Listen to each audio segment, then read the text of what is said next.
Then, in hip-hop, the day 6ix9ine sat on that stand. Yo. No! Man. You remember, if you're watching the story, they taking him to court in bulletproof vests. They acted like he was telling on El Chapo. He put a lot of good people in jail, man. Facts. Fat Joe tried to play hip-hop's moral cop on his latest podcast episode, but the move blew up in his face. Fans instantly dragged him, exposing the double standards and hypocrisy hiding behind his so-called message. Yo, what's the event in hip-hop that broke the camel's back? Pause. To make it to where you could snitch. And if you make good music or something, you could still live out here in hip-hop. Like, what was the straw that broke the camel's back in hip-hop, where we had a code and there is no code no more? There just isn't no code no more. And what do you think is the event that, I remember growing up, even if you was fronting, you wasn't a real gangster, but you was spitting gangster rap. I don't even know what's more embarrassing. Fat Joe pretending he doesn't know the answer, Fat Joe straight up ignoring the hypocrisy right in his face, or Fat Joe admitting he pulled an all-nighter just to cook up a so-called big podcast topic, and this is what he came up with after all that effort. Like, come on, bruh. If you're still out here in 2025 hosting Is Snitching Good or Bad debates, you're running on fumes. The tank is empty.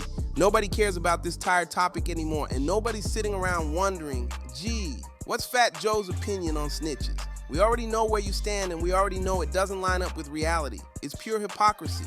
Here's the truth Fat Joe doesn't want to face. Hip-hop isn't boxed into some Bronx corner anymore. It's worldwide now. The days when a few street dudes could shut down your whole career, gone. Hip-hop is blasting in Wisconsin, Iowa, and North Dakota. It's rocking heavy in Japan. It's alive in France. And guess what? Fans in those places couldn't care less about who's snitching on who.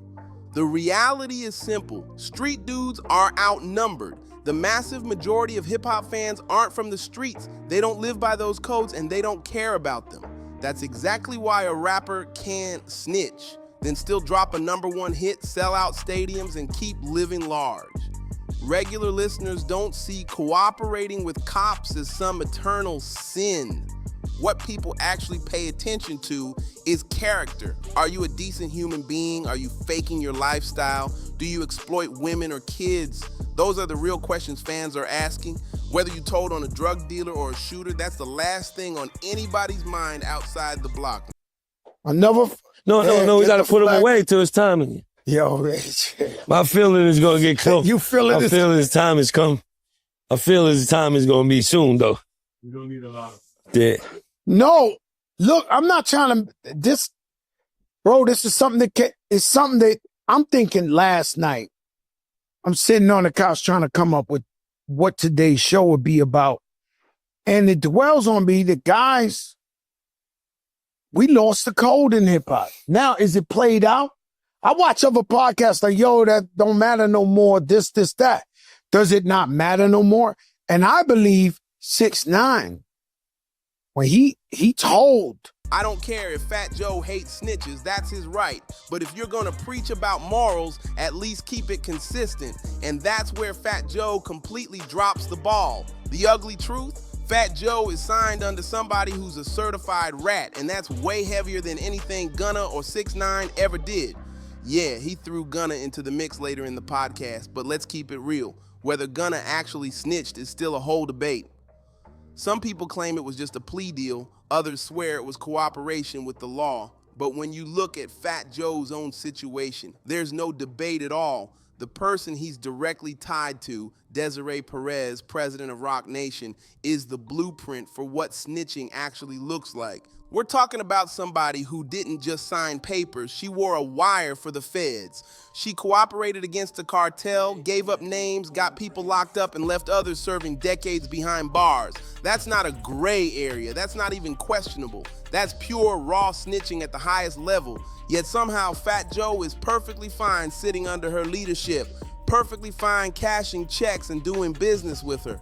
So where's all that righteous code of hip hop talk now? Guess that code magically disappears when it's your bag getting bigger and your pockets getting fatter. I don't necessarily care about Desiree Perez, who's the CEO. By the way, if you don't know her history, 6ix9ine first mentioned her back in the day. Desiree Perez is a woman who used to be doing things in and in accordance with drug dealing. She was working with the cartel. She was transporting drugs. She got caught. Her boyfriend or whoever else she was dealing with at the time, they were also involved in the drug trade. She took a plea and she was a state's witness. The same thing. This is why 6ix9ine was confused. Why does the industry bow to Desiree Perez, who was this is known, who cooperated against the cartel, but they're down to oust me because I cooperated against the 9 trade gangsters. Desiree Perez's name is so tainted that even Dame Dash admitted he was straight up scared of her. Back when he chopped it up with Sway in an interview, one that mysteriously vanished off the internet, he didn't hold back. Crazy part, Sway's entire catalog of interviews is still up for the world to see, except the one where Dame mentioned Desiree Perez. That one, gone, wiped clean, and the few surviving clips floating around, her name is surgically edited out like it never existed. When Sway pressed him about why he stopped doing business with Jay-Z, Dame didn't hesitate. He pointed the finger right at Desiree Perez. He explained that once she stepped into the picture and his fallout with Jay began, the feds suddenly had their spotlight on his whole crew. His people started getting snatched up one after another. Dame didn't claim to know every single detail, but he made it clear. He'd seen enough paperwork to convince him and he wanted no part of it. And you could hear it in his tone. It wasn't just gossip, it was real fear. Dame Dash flat out said that no matter how much money was on the table, no matter what kind of deal could be made with Jay-Z, he refused to be anywhere near Desiree Perez. Why? Because she had already worked with the feds, she had already cooperated, and Dame knew exactly what that kind of connection could mean for anybody standing too close. There I am being politically correct because I'm scared. Okay. You understand? That's fear. I'm on record saying, like, I don't know what the is going on. All I know is my man's in jail. All I know is my other man that was with me got fucking a money laundering charge, some stupid shit. Everybody know Earl's not a criminal. This shit is real, man. And that's all I know. So all I know is based on those rules. I just can't, that's that. So, and hopefully it's not what it's supposed to be, but if it is, that's that. What does your gut tell you, though? I'm not gutting nothing, man. Yeah. It's too tricky, man. People go to jail. This is people's freedom, man. Yeah. You know, we've been trying to be stand-up, honorable people for the last 25 years and do right by. I mean, my man's in jail. I cried over that. You understand what I'm saying? That was my man. That's my man. He's in jail for weed. I don't know why. Why are the feds on me so much? I don't know why. I'm not making no accusations. I'm just saying, based on where we from, that in the mix, I'm staying over here. So that's it. There's no more business being done with me and him until I understand that situation. That we don't do any business, so it doesn't matter. But that's where I'm saying. That's my official on the record. You asked me about that. Until that gets cleared up, I ain't got nothing to say. So while most out here are saying, nah, I'm not touching any business tied to Desiree Perez, the feds are in the mix, I'm staying far away, Fat Joe chose a whole different path. This is the same Fat Joe who loves to play hip-hop's moral cop, the same dude preaching about integrity and pointing fingers at so-called snitches.